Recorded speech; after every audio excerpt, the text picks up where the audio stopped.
So here we are stuck in traffic. We've been talking a little bit about marketing.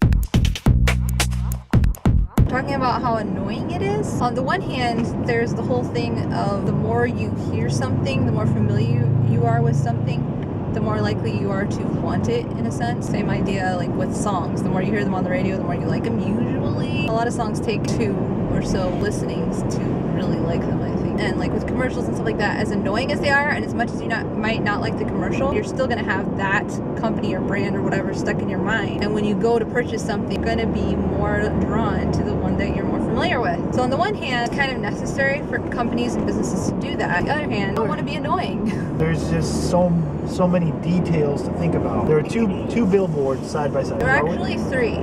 Three? There's Three a of the big same one, a little one, and then a big one. There were 3 of the exact same billboards. One right after the other, whereas no other billboard in between. And so I'm thinking, well, that's dumb. And then I'm like, well, maybe it's not dumb because she noticed it. So it's like, well, it kind of catches your eye. For goodness sakes, it's like almost damned if you do and damned if you don't. Maybe it's a psychological thing. Oh, if you see 3 things of the same thing, reinforced. Well, and so if you see 4, does that mean more reinforced or less reinforced or just annoying? So many variables. I mean, it really depends on the target market, A, B, on what you're trying to accomplish, I guess, and your brand. Like, what does your brand want to be about? The other thing I think about is the email marketing, like the drip campaigns and stuff like that. The autoresponder stuff where you sign up for one thing and then they keep sending you emails and trying to get you into this and that and the other. I know that it's important to keep asking people and keep staying in front of people. On the other hand, if I really identify with a business and I want to be associated with the business or company or personality or whatever it is, I will seek it out. Ultimately, I feel like that's the kind of brand that we would want to have if we were having a brand. On the other hand, though, it's like, well, if they're not there presenting what you want, presenting what they think you might want, or presenting what they have, then you're not going to know that you need it. Yes, I know that to some extent. However, when you find the people that are hungry, I don't feel like you're going to have to hound them so hard. But I think that's just last bit of the whole process, honestly. You have to put your message in front of the right people. Well, okay. The issue is finding those people that are hungry. But then I don't think you should have to hound them a million times if they're already hungry. I don't know. I know what you mean. I mean, it's kind of annoying. Everything kind of starts sounding the same, and I get kind of tired of it. I guess some people look at it as seeking to help people, and what's the best way to help them.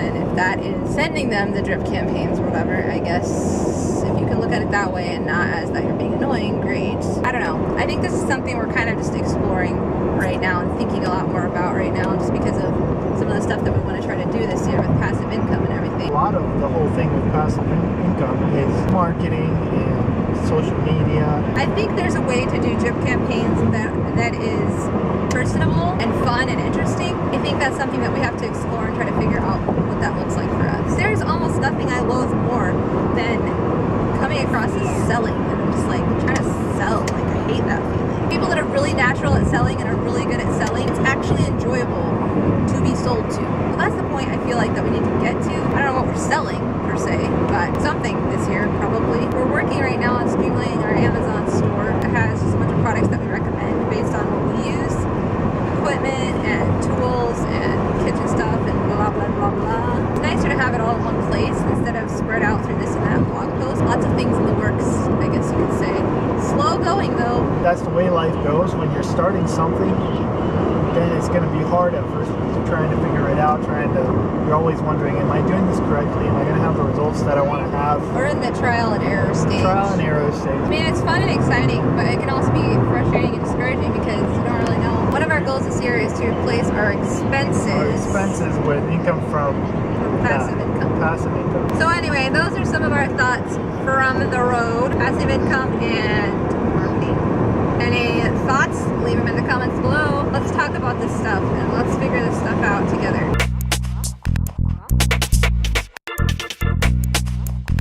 Make the store pretty.